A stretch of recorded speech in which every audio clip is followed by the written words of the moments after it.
他们说是违法，我们都不晓得噻。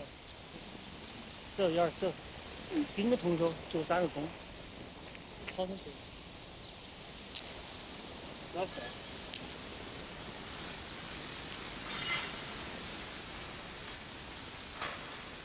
他们好生安息。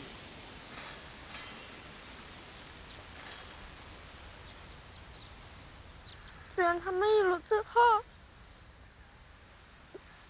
The origin is actually very interesting because right after the earthquake, we saw all these documentary tapes on networks, and it showed the outpouring of support, sympathy, and the Chinese people seemed to be very much mobilized. And also the free access of international media to cover the story. This is something very new because in the past, China rarely allow coverage, forget about international, even domestic coverage on this kind of disasters. So we were very, very intrigued. And so HBO actually contacted us and basically says, you know, would you guys willing to go to China to cover the earthquake?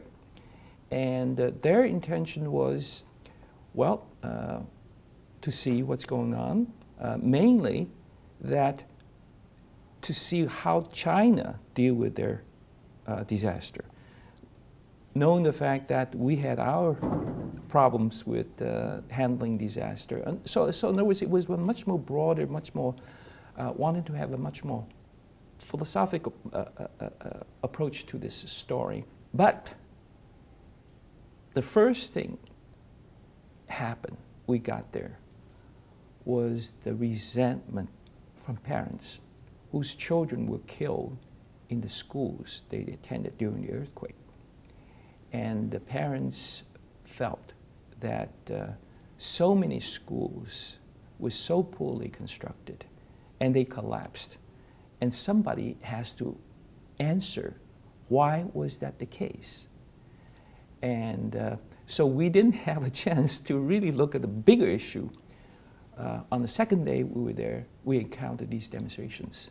And the demonstrations sucked us into the reporting the most critical issues confronting the region at that time.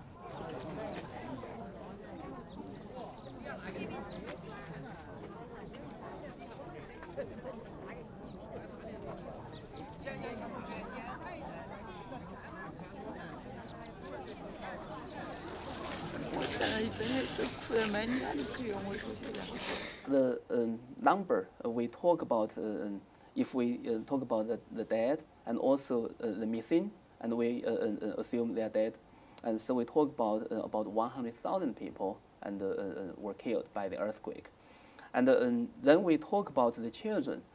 According to different reports, we are talking about 7,000 some schools collapsed. We are talking about close to 10,000 school children that were killed. And the Chinese government created a law, and basically you should have 9 years volunteer and free education for all kids. But the money does not exclusively come from the central government. So we can talk about 90% of the funds, they were paid by the local governments. So that caused a major problem because some local governments, they are rich enough, so they can have enough money. But some local governments, if they are not rich enough, so they could not give enough money. So one engineer, and he inspected the site, and he said, and at the very beginning, if we talk about each square meter required 500 Chinese yuan, but most likely, and all schools, they were built on the basis of only 300 yuan for each square meter. So I think at the very beginning, they did not have enough funds. And then, of course, in the building process, we talk about how the contracts were awarded, and that was on connections. And so corruption was involved. And so this is how, when you have corruption, and when the builders, contractors, they had to give bribes to different people and in authority.